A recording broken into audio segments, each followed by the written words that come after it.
Hello everyone, welcome to the unexpected. आज की इस वीडियो में हम लोग चैप्टर नंबर 4 जो कि दो चरों वाला रैखिक समीकरण है, इसको करने के लिए जा रहे हैं। तो सबसे पहले परिभाषा समझ लेते हैं। देखिए, परिभाषा में बोला गया है वह समीकरण जो ax plus B Y plus C is equal to 0 के रूप का होता है, जहाँ a, b व c वास्तविक संख्याएं हैं तथा a और b दोनों शून्य नहीं है। इनका कहने का मतलब ये है कि दो चरों वाला समीकरण क्या होता है, दो चरों वाला रैखिक समीकरण, दोनों मायने है ना। देखिए, दो चर का मतलब होता है कि इसमें दो चर होंगे, है ना। चर क्या होते हैं ये हम पहले भी बता चुके हैं। अगर आप नहीं जानते हैं तो हमारी प्रीवियस क्वेश्चन मतलब प्रीवियस जो वीडियो हैं आप उन्हें देख सकते हैं, और हमने बहुत अच्छे से वहाँ पर बताया है कि चर और अचर क्या होते हैं। बहरहाल यहाँ जान लेते हैं कि दो चर वाला रैखिक समीकरण क्या होता है। देखिए, दोनों शब्दों पर ज़रा ध्यान दीजिएगा। दो चर, ठीक है, यहाँ पर बोला गया है दो चर और रैखिक, ठीक है। तो बहुत अच्छे से हमने बताया है कि दो चर क्या होते हैं और रैखिक का मतलब क्या है। दो चर से मतलब होता है कि कोई भी दो चर होंगे आपके, वो x या y हो सकते हैं, ठीक है। तो x y में हो सकता है, x y चर हो गए, यहाँ पे दो चर हो गए। और रैखिक का मतलब ये होता है कि यहाँ पे जितने भी वेरिएबल होंगे उनकी जो पावर होगी, जो उनकी घात होगी, वो एक होगी। इस तरह से ये ax plus B Y plus C is equal to 0, ठीक है। ध्यान दीजिएगा, ये चर हैं, ना कि ए बी सी को समझें। ए बी सी तो कोई संख्याएं हैं, ठीक है, कोई संख्याएं हैं जो वास्तविक संख्याएं हैं। तो क्या है कि जो भी समीकरण a x plus B Y plus c के रूप का होता है वह क्या कहलाता है, आपका दो चर वाला रैखिक समीकरण कहलाता है। इसके बहुत सारे उदाहरण आप ले सकते हैं, ठीक है। जैसे उदाहरण के लिए मान लीजिए कि 2x plus Y is equal to 0, है ना। तो ये क्या है आपका 2x प्लस वाई बराबर 0। यहाँ पे दो चर हैं, एक x एक y है, और इनकी घात एक एक है, इसलिए ये क्या होगा, दो चर वाला रैखिक समीकरण का एक रूप है, ठीक है। बहुत सारे आप लिख सकते हैं। मान लीजिए यहाँ पर mx प्लस ny आप लिख लीजिए, ठीक है। तो ये दो चर वाला रैखिक समीकरण है। आप लिख सकते हैं 2x प्लस 6y प्लस का 2 बराबर 0। तो ये भी एक क्या है, ये भी दो चर वाले रैखिक समीकरण का एक रूप होता है। दो चर वाला रैखिक समीकरण में असल में है क्या, मतलब गणित का ऐसा समीकरण जिसमें दो चर होते हैं, वो दो चर वाला रैखिक समीकरण कहलाता है। ऐसे अन्य और भी उदाहरण हैं जो आप ले सकते हैं, ठीक है। बस इस बात का ध्यान रखिएगा, रैखिक समीकरण में दो चर होते हैं और रैखिक का मतलब ये है कि यहाँ पर इनकी घात एक एक होगी, ठीक है। चलिए आगे कुछ बातें हैं। जैसे कोई मान लीजिए x plus 2y is equal to 0 दिया गया है आपको, ठीक है। तो कुछ बातें हैं जो जान लें कि किसी भी रैखिक समीकरण के दोनों पक्षों में कोई भी संख्या जोड़ी या घटाई जा सकती है। जैसे हम कहें कि ये मैंने समीकरण 1 मान लिया और हम इसको बोले समीकरण 1 के दोनों पक्षों में दो जोड़ने पर, ठीक है। तो ऐसे जोड़ा घटाया जा सकता है दो जोड़ने पर। तो हम कैसे लिखेंगे, x प्लस 2y 2, ठीक है। इस वाले पक्ष में दो जोड़ दिया, फिर बराबर 0 प्लस 2। तो यहाँ पर देखिए x प्लस 2y प्लस का 2 इज इक्वल टू 0 में दो जोड़ेंगे आप तो 2 ही आएगा। तो कहने का मतलब ये है कि आप किसी भी रैखिक समीकरण के दोनों पक्षों में कुछ जोड़ या घटा सकते हैं, ठीक है, इस तरह से। फिर इसमें कुछ जोड़ा या घटाया जा सकता है, ये पता चल गया। इसी तरह से आप दोनों पक्षों में किसी भी नंबर से गुणा या भाग कर सकते हो, ठीक है। तो दोनों बातें इसमें की जा सकती हैं। चलिए इसी के साथ कुछ उदाहरण हैं इसके, वो देख लेते हैं, ठीक। तो यहाँ पर जैसे पहला उदाहरण दिया गया है कि नीचे दिए गए समीकरणों को ax plus B Y plus c बराबर 0 के रूप में लिखिए और प्रत्येक स्थिति में a, b और c के मान बताइए। देखिए क्या करना है, यहाँ पर ये 4 सवाल आपको दिए गए हैं, ठीक है। यहाँ पे 1 2 3 4 ये 4 सवाल दिए गए। इन सभी को क्या करना है, ax प्लस बी वाई, है ना, ax प्लस बी वाई, ये जो रूप है ax plus B Y plus c बराबर 0, इसके रूप में लिखना रहेगा, ठीक है। तो कैसे लिखेंगे ये देखते हैं, ठीक।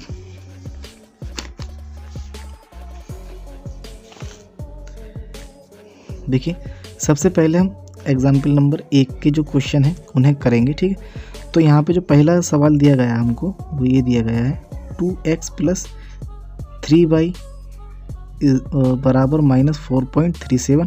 यहाँ पर कीजिए 2x प्लस 3y, इसको इधर ले आइए, ये माइनस का हो जाएगा, ठीक है, ये माइनस का हो जाएगा 4.37 बराबर 0। इसको हम ऐसे भी लिख सकते हैं 2x प्लस 3y प्लस -4.37 बराबर 0। देखिए इस रूप में लिखा जा सकता है।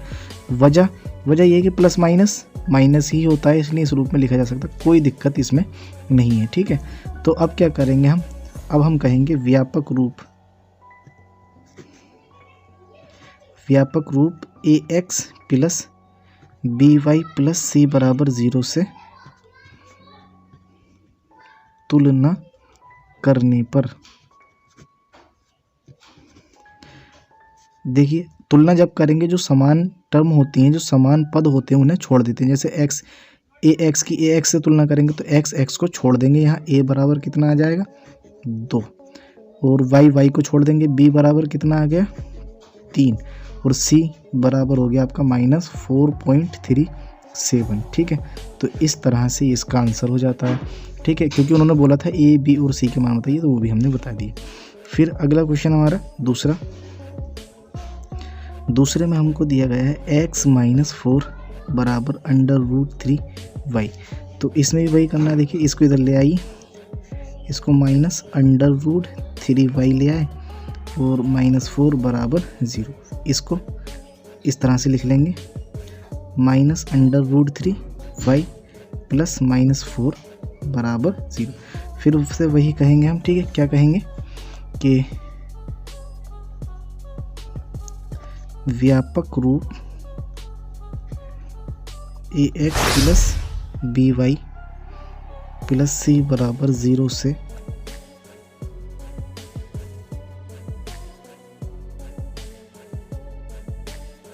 क्या हो जाएगा कि a बराबर बना जाएगा, क्योंकि यहाँ पर कोई भी नंबर नहीं, इसलिए a बराबर हमारा हो गया 1, ठीक है, और b बराबर हो जाएगा -√3 और c बराबर हो जाएगा -4, ठीक है। चलिए अगला क्वेश्चन देखते हैं।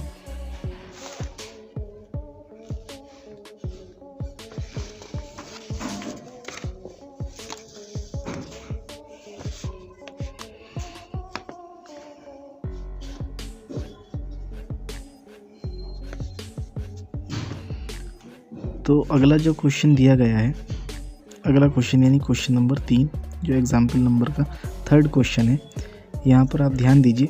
यहाँ पर दिया गया है कितना 4 = 5x - 3y, ठीक है।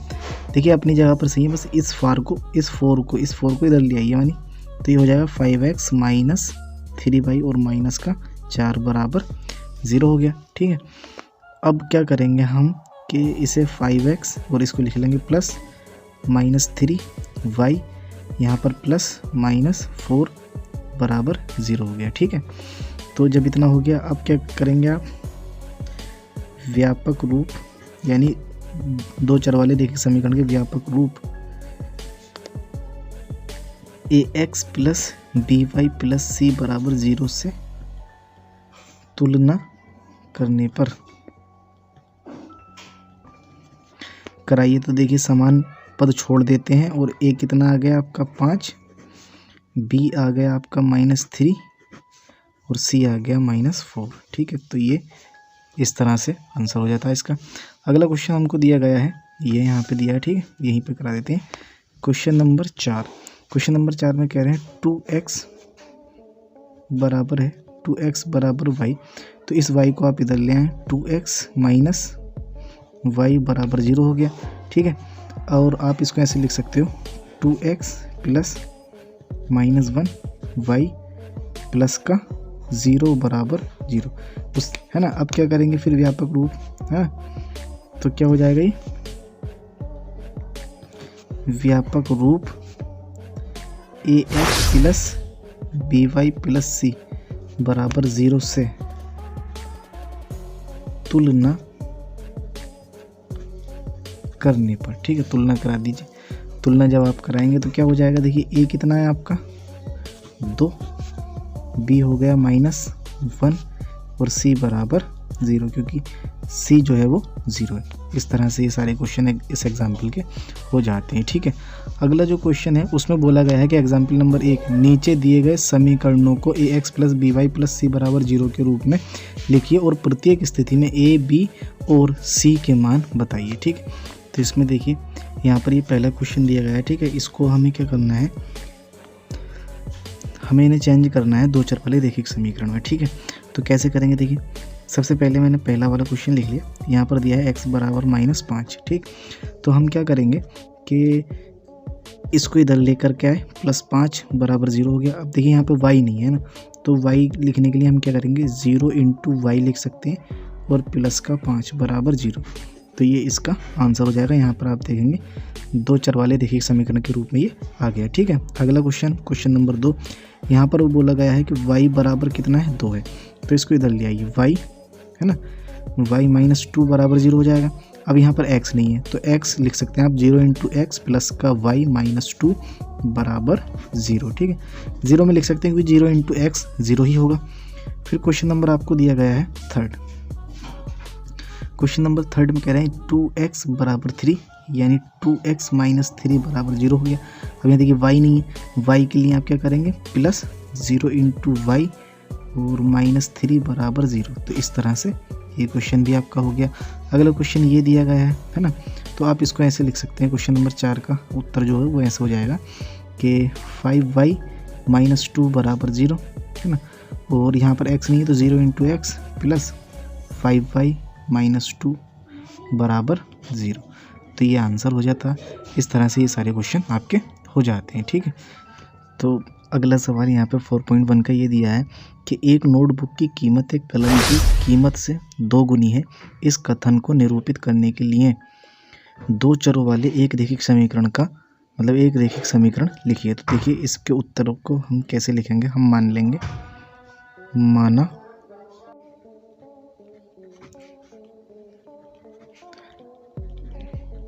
कलम की कीमत x रुपये है। ठीक है, और नोटबुक की कीमत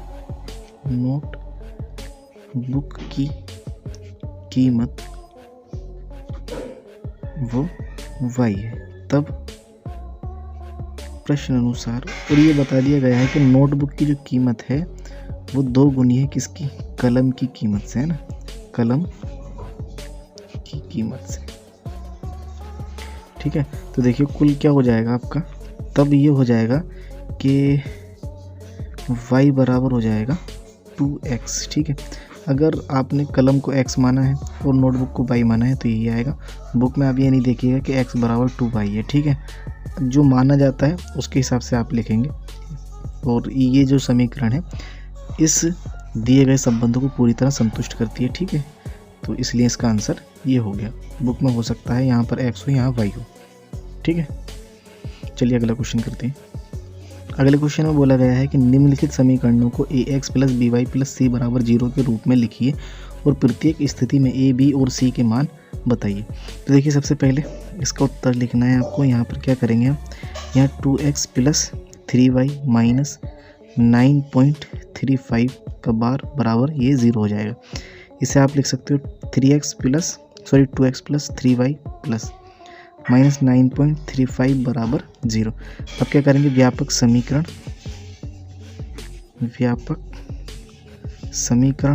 ax plus by plus c बराबर 0 से तुलना करने पर, ठीक है, करने पर क्या जाएगा, देखिए a बराबर आपका 2 आ गया, b बराबर 3 हो गया और c बराबर माइनस 9.35 बार आ गया। ठीक है, तो ये इसका आंसर हो जाता है। यहाँ पर आगे आप देखिए, यहाँ पर दिया गया है इतना, तो यहाँ क्या करेंगे, इसको थोड़ा सोल्व कर लेंगे। यहाँ पे इसको 5 को एलसीएम ले लीजिए, 5 लिया तो ये हो गया आपका 5x माइनस y माइनस 50 बराबर 0। ठीक है, और 5x माइनस y माइनस 50 बराबर 0। ठीक है, तो मैंने थोड़ा इस तरह से लिख लिया है, लेकिन आप ऐसे भी बता सकते हैं। यहाँ अगर बताया जाए तो यहाँ x का मतलब a की जो वैल्यू 1 है और b की वैल्यू 1/5 है और सी की वैल्यू -10 ऐसे लिया जा सकता है, लेकिन मैंने थोड़ा सोल्व कर लिया, ठीक है। और ये जो 5 है ये इसकी गुणा में जाएगा, 0 की गुणा में, तो 0 ही हो जाएगा। तो अब इसको क्या करेंगे, हम इसको ऐसे लिख लेते हैं 5x प्लस -1y यहाँ पर प्लस माइनस का 50 बराबर 0। अब क्या करेंगे हम लोग कि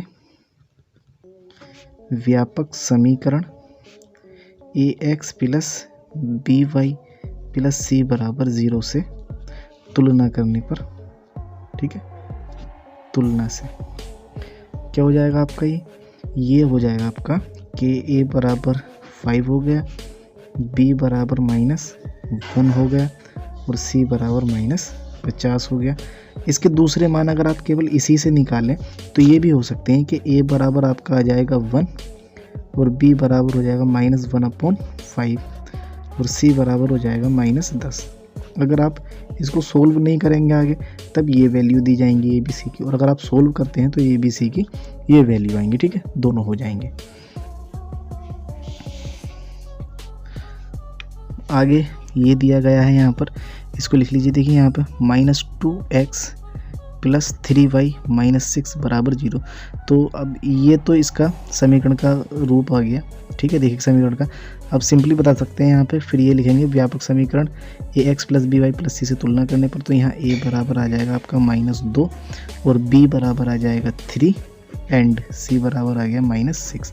आई होप कि आपको समझ में आ गया हो। बस ये लाइन नहीं लिखी, लाइन लिखेंगे और आंसर लिखेंगे। यहाँ पर देखिए इसका उत्तर क्या हो जाएगा, x -3y बराबर 0, यानी x प्लस -3 और यहाँ पर y और प्लस का 0 बराबर 0। तुलना करने पर a बराबर 1, क्योंकि x का कोई गुणांक नहीं है लेकिन इसकी गुणा में 1 तो अवश्य ही होगा, इसलिए a बराबर 1 और b बराबर -3 हो गया और c बराबर 0 हो गया, ठीक है। यहाँ पर दिया गया है ये 2x, इसको इधर लाएंगे तो प्लस का 5y बराबर 0, या आप इसे ऐसे सकते हैं 2x प्लस 5y प्लस का 0 बराबर 0 और a बराबर यहाँ पर 2 हो गया है, b बराबर 5 और c बराबर हो गया 0, ठीक है, इसका मान हो गया। अब आगे ये क्वेश्चन देखें, क्वेश्चन नंबर 4 यहाँ पर दिया है 3x प्लस 2 बराबर 0, ठीक है। और देखने वाली बात ये यहाँ पर y नहीं है ना, तो यहाँ पर 3x plus 0 into Y plus का 2 बराबर 0 हो गया। यहाँ पर अब देखिए a बराबर हो जाएगा आपका 3, b बराबर हो गया 0 और c बराबर हो गया 2। इस क्वेश्चन में देखिए यहाँ पर क्या हो जाएगा, यहाँ पे y बराबर आपको दिया, y बराबर यहाँ पर x नहीं है तो 0 into X plus Y plus -2 बराबर 0। इस तरह से इस समीकरण को लिखा जा सकता है। यहाँ पर a बराबर आपका 0 हो गया, b बराबर 1 हो गया और c बराबर -2 हो गया, ठीक है। अब यहाँ पर देखिए, यहाँ इस 5 को इधर ले जाइए, जब आप इधर से इधर लेके जाएंगे तो ये हो जाएगा -5 बराबर 0, ठीक है। और यहाँ पे y नहीं है आप, तो यहाँ y क्या कैसे लिख लेंगे, 0 इंटू वाई प्लस -5 बराबर 0। तुलना से a बराबर यहाँ 2 हो गया, ठीक है, और b बराबर 0 हो गया और c बराबर -5। तो इस तरह से सारे क्वेश्चन इसके पहले एक्सरसाइज के हो जाते हैं। आई होप कि आपको ये वीडियो पसंद आया होगा। अगर ये ज़रा भी हेल्पफुल लगता है आपको तो बने रहें हमारे साथ और हम लोग आगे इसी तरह से क्वेश्चन सोल्व करेंगे, ठीक है। चलिए आपसे फिर मुलाकात होगी, तब तक के लिए टेक केयर।